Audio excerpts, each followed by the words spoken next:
So hi friends by ನೋಡೋಣ. So ನಾಳಿನ ದಿನ ಮಾರ್ಕೆಟಲ್ಲಿ ಯಾವ್ದು ಟ್ರೇಡ್ ಮಾಡ್ಕೊಂಡು ಹೋಗೋಣ. ಸೊ ಫಸ್ಟ್ ಏನಪ್ಪ ಅಂದ್ರೆ ಬ್ಯಾಂಕ್ ನಿಫ್ಟಿ ನೋಡ್ಕೊಂಡು ಬ್ಯಾಂಕ್ ಕೂಡಲೇ ಏನಪ್ಪ ನಾಳಿನ ಒಂದು ಎಕ್ಸ್ಪೈರ್ ಆಗಿರತಕ್ಕಂಥದ್ದು ನಿಫ್ಟಿ ನೋಡ್ಕೊಂಡು ಓಕೆ. ಸೊ ಇಲ್ಲಿ ಏನಾಗಿತ್ತಪ್ಪ ಮಾರ್ಕೆಟ್ ನಿನ್ನೆ ಡಿಸ್ಕಸ್ ಮಾಡಿದಪ್ಪ ಅಂತಂದ್ರೆ ಮಾರ್ಕೆಟ್ದಲ್ಲಿ ಈ ಒಂದು ಏನು ಲೋ ಏನಾದ್ರು ಬ್ರೇಕ್ ಮಾಡ್ಕೊಂಡು ಮಾರ್ಕೆಟ್ ಕಂಟಿನ್ಯೂಸ್ ಕೆಳಗಡೆ ಫಾಲ್ ಆಗಕ್ಕೆ ಸ್ಟಾರ್ಟ್ ಮಾಡ್ತಪ್ಪ ಅಂತಂದ್ರೆ 54,400 ಏನಾದ್ರು ಫಾಲ್ ಮಾಡಕ್ಕೆ ಸ್ಟಾರ್ಟ್ ಮಾಡ್ತಪ್ಪ ಅಂದ್ರೆ ಮಾರ್ಕೆಟ್ ಇಲ್ಲಿ ಏನಾಗ್ತದಪ್ಪ ಅಂದ್ರೆ 54,000 ಮತ್ತು 53,000 ಕೂಡ ಮಾರ್ಕೆಟ್ ಹೋಗ್ತಕ್ಕಂಥ ಸಾಧ್ಯತೆಗಳು ಜಾಸ್ತಿ ಇದೆ ಅಂತ ಹೇಳಿದೆ. ಯಾಕಪ್ಪ ಅಂದ್ರೆ ಇದು ಆಲ್ ಟೈಮ್ ಹೈ ಇರೋದ್ರಿಂದ ಈ ಒಂದು point okay all time high ಇರೋದ್ರಿಂದ ಮಾರ್ಕೆಟ್ ಇದನ್ನು ಕ್ರಾಸ್ ಮಾಡೋಣ ಅಂತ ಹೇಳಿದೆ. ಓಕೆ ಯಾಕಪ್ಪ ಅಂದ್ರೆ ಎರಡು ಮೂರು ಸತಿ ಅಟೆಂಪ್ಟ್ ಮಾಡಿದ್ವಿ ನೋಡ್ರಿ, ಇಲ್ಲಿ ಒಂದು ಸತಿ ಅಟೆಂಪ್ಟ್ ಮಾಡಿದ್ವಿ, ಇಲ್ಲೂ ಕೂಡ ಒಂದು ಸತಿ ಅಟೆಂಪ್ಟ್ ಮಾಡಿದ್ವಿ, ಇದನ್ನು ಕೂಡ ಒಂದು ಅಟೆಂಪ್ಟ್ ಮಾಡಿ ಹೌದಾ.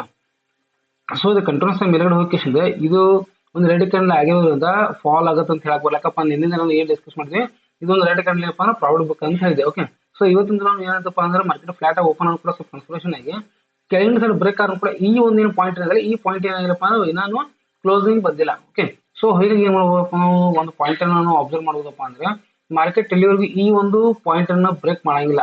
ಓಕೆ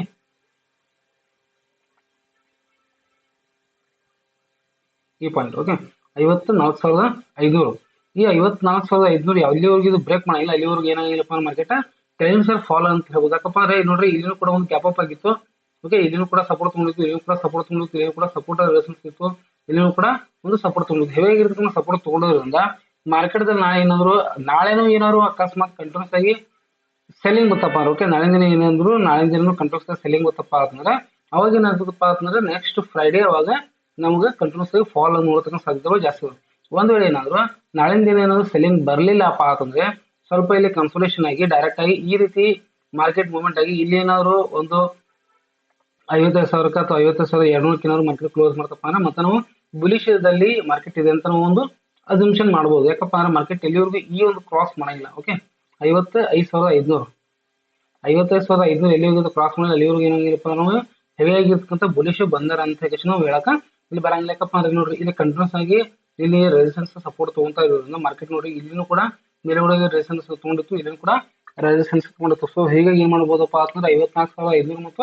55,300 ಕೂಡ ಮಾರ್ಕೆಟ್ ನಾವು ಒಂದು ಸ್ವಲ್ಪ ಫ್ಲಾಟ್ ಆಗಿರ್ತಕ್ಕಂಥ ಒಂದು ಝೋನ್ ದಲ್ಲಿ ಮಾರ್ಕೆಟ್ ಟ್ರೇಡ್ ಮಾಡೋದು ಅಂತ ಹೇಳಿ ನಾವು ಅಸಂಪ್ಷನ್ ಮಾಡಬಹುದು. ಓಕೆ ಸೊ ಇದನ್ನ ನಾವು ಒಂದು ಸ್ವಲ್ಪ 50 ಮಿನಿಟ್ಸ್ ಟೈಮ್ ಫ್ರೇಮ್ ನೋಡ್ಕೊಂಡ್ರೆ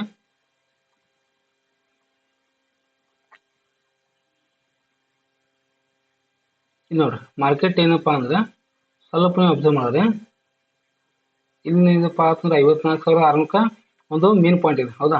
ಸೊ ಇಲ್ಲಿ ಮೇಲ್ಗಡೆ ಇರ್ತಕ್ಕಂಥದ್ದು 55,500. ಓಕೆ ಸೊ ಇಲ್ಲೇನಪ್ಪಾ ಅಂತಂದ್ರೆ ಇಲ್ಲಿ ಹೆವಿ ಆಗಿರ್ತಕ್ಕಂಥ ಒಂದು ಸಪೋರ್ಟ್ ಒಂದು ಬುಲಿಶ್ ಝೋನ್ ಆಗಿತ್ತು. ಮಾರ್ಕೆಟ್ ಇಲ್ಲಿ ತನಕ ಏನಾಗುತ್ತಪ್ಪ ಇಲ್ಲಿ ಬಂದ ಕಿಶನ್ ಸ್ವಲ್ಪ ಏನಾಗಿತ್ತಪ್ಪ ಅಂದ್ರೆ ಸಪೋರ್ಟ್ ಮತ್ತೆ ಮಾರ್ಕೆಟ್ ಸ್ವಲ್ಪ ಲೈಟ್ ಆಗಿ ಮೇಲ್ಗಡೆ ಹೋಗಿದೆ. ಬಟ್ ಈ ಒಂದು ಏನು ಏರಿಯಾ ಇತ್ತಲ್ಲ ಈ ಏರಿಯಾ ಏನಾಗಿಲ್ಲಪ್ಪ ಅಂದ್ರೆ ಬ್ರೇಕ್ ಮಾಡಲಿಲ್ಲ ಇಲ್ಲಿವರೆಗೂ ಹೌದಾ.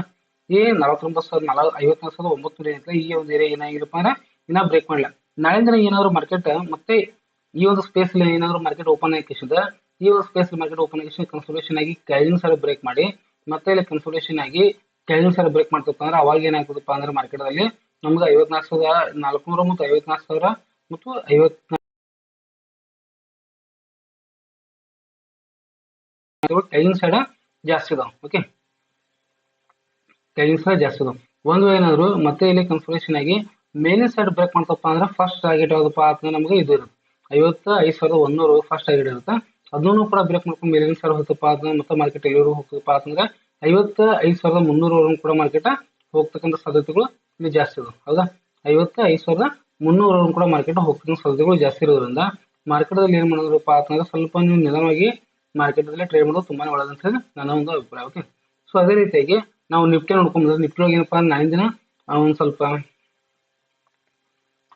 ಎಕ್ಸ್ಪೈರಿ ಇರೋದ್ರಿಂದ ಸ್ವಲ್ಪ ಎಕ್ಸ್ಪೈರಿ ಸ್ವಲ್ಪ ಟ್ರಿಕ್ ಆಗಿ ಮಾಡ್ರಿ. ಓಕೆ ನೋಡ್ರಿ ಇಲ್ಲಿ ಏನಪ್ಪಾ ಅಂದ್ರೆ ಮಾರ್ಕೆಟ್ ಇವಾಗ ಒಂದು ಇನ್ಸೈಡ್ ಕೇಂದ್ರದಲ್ಲಿ ನಿಂತ್ಕೊಂಡಿದೆ ಹೌದಾ. ಮಾರ್ಕೆಟ್ ಏನಪ್ಪಾ ಅಂದ್ರೆ ಇನ್ಸೈಡ್ ಕೇಂದ್ರದಲ್ಲಿ ಇವಾಗ ಕ್ಲೋಸ್ ಆಗಿದೆ ಹೌದಾ.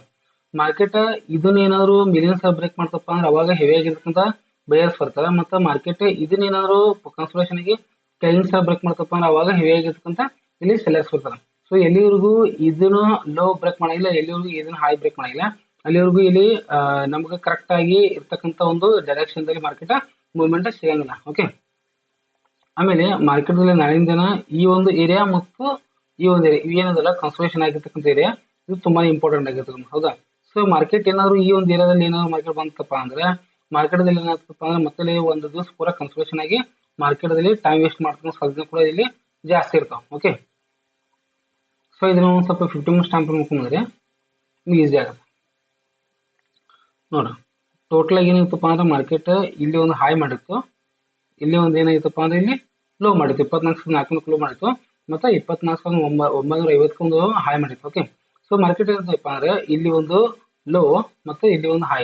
ಮಾರ್ಕೆಟ್ ಹೈ ಅಲ್ಲಿ ಓಪನ್ ಆಗಿತ್ತು, ಕೆಳಗಡೆ ಕ್ಲೋಸ್ ಮಾಡಿತ್ತು, ಮತ್ತೆ ಏನಾಗಿತ್ತಪ್ಪ ಅಂತಂದ್ರೆ ಮಾರ್ಕೆಟ್ ಈ ಒಂದು ಲೋದಲ್ಲಿ ಏನಾಗಿತ್ತಪ್ಪ ಅಂತಂದ್ರೆ ಮಾರ್ಕೆಟ್ ಕ್ಲೋಸ್ ಮಾಡಿತ್ತು 24,600 ಏನಾದ್ರು ಕ್ಲೋಸ್ ಮಾಡಿತ್ತಲ್ಲ. ಮಾರ್ಕೆಟ್ ದಲ್ಲಿ ಏನಾಗ್ತಪ್ಪ ಅಂದ್ರೆ ಇವತ್ತಿನ ನೋಡ್ರಿ ಇಲ್ಲಿ ಓಪನ್ ಆಗಿರೋ ಲೋ ಒಳಗ ಮಾರ್ಕೆಟ್ ಮೇಲ್ಗಡೆ ಹೋಗಿತ್ತು, ಇಲ್ಲಿ ಇರ್ತಕ್ಕಂಥ ಒಂದು ರೆಸಿಸ್ಟೆನ್ಸ್ ರೆಸ್ಪೆಕ್ಟ್ ಕೊಟ್ಟಿಂದ ಮತ್ತೆ ಮಾರ್ಕೆಟ್ ಕಂಟ್ರೋಲ್ಸ್ ಕೆಳಗಡೆ ಬಂದು ಮತ್ತೆ ಸ್ವಲ್ಪ ಮೇಲ್ಗಡೆ ಹೋಗಿ ಮತ್ತೆ ಕೆಳಗಡೆ ಬಂದು ಮತ್ತೆ ಮಾರ್ಕೆಟ್ ಮೇಲೆ ಅಂದ್ರೆ ಇದರ ಅರ್ಥ ಏನಪ್ಪಾ ಅಂದ್ರೆ ಇಲ್ಲಿ ಕಂಟ್ರೋಲ್ಸ್ ಆಗಿ ಟಚ್ ಮಾಡ್ತಿದೆ. ಹೌದಾ, ಒಂದ್ ಸತಿ ಟಚ್ ಮಾಡಿದೆ, 2 ಸತಿ ಟಚ್ ಮಾಡಿದೆ ಅಂತ 3 ಸತಿ ಟಚ್ ಮಾಡಿದೆ. ಹೌದಾ, ಆಮೇಲೆ ಇದನ್ನ ಒಂದ್ ಸ್ವಲ್ಪ ಅಬ್ಸರ್ವ್ ಮಾಡ್ರಿ, ಇಲ್ಲೊಂದು ಏನ್ ಮಾಡಬಹುದಪ್ಪ ಅಂದ್ರೆ ಒಂದು ಟ್ರೆಂಡ್ ಲೈನ್ ಅನ್ನ ತಗೋಬಹುದು. ಹೌದಾ, ಸೊ ಇಲ್ಲಿ ಟ್ರೆಂಡ್ ಲೈನ್ ನೋಡಬಹುದ್ರೆ ಮಾರ್ಕೆಟ್ ಏನಾದ್ರು ನಾಳಿಂದ ಈ ಒಂದು ಫ್ಲಾಟ್ ಓಪನ್ ಆಯ್ತಪ್ಪ ಅಂದ್ರೆ ಕನ್ಸಲ್ಟೇಷನ್ ಆಗಿ ಸ್ವಲ್ಪ ಈ ಒಂದು ಏರಿಯಾ ಏನಾದ್ರು ಬ್ರೇಕ್ ಮಾಡ್ಕೊಂಡು ಹೋಯ್ತಪ್ಪ ಈ ಹೈ ಏನೋ ಬ್ರೇಕ್ ಮಾಡ್ಕೊಂಡು ಹೋಯ್ತಂದ್ರೆ ಮತ್ತೆ ನಮ್ಗೆ ಫಸ್ಟ್ ಟಾರ್ಗೆಟ್ 24,800 ಆಗುತ್ತೆ. ಇದನ್ನು ಕೂಡ ಬ್ರೇಕ್ ಮಾಡ್ಕೊಂಡು ಹೋಯ್ತಪ್ಪ ಅಂತ ನಮ್ಮ ನೆಕ್ಸ್ಟ್ ಟಾರ್ಗೆಟ್ 24,950 ನಮ್ಗೆ ನೆಕ್ಸ್ಟ್ ಟಾರ್ಗೆಟ್ ಮೇಲಿನ ಸೈಡ್ ಆಗ್ತಕ್ಕಂಥ ಸಾಧ್ಯತೆಗಳು ಜಾಸ್ತಿ ಇದಾವೆ. ಒಂದ್ ವೇಳೆ ಏನಾದ್ರು ಕನ್ಸಲ್ಟೇಷನ್ ಆಗಿ ಇಲ್ಲೇ ಕನ್ಸಲ್ಟೇಷನ್ ಆಗಿ ಕೆಳಗಿನ ಸೈಡ್ ಬ್ರೇಕ್ ಮಾಡ್ತಪ್ಪ ಅಂದ್ರೆ ಮಾರ್ಕೆಟ್ ಇಲ್ಲಿ ತನಕ ಹೋಗ್ಬೋದಪ್ಪ ಅಂದ್ರೆ 24,400 ತನಕ ಮಾರ್ಕೆಟ್ ಇಲ್ಲಿ ಹೋಗ್ತಕ್ಕಂಥ ಸಾಧ್ಯತೆಗಳು ಜಾಸ್ತಿ ಇದಾವೆ.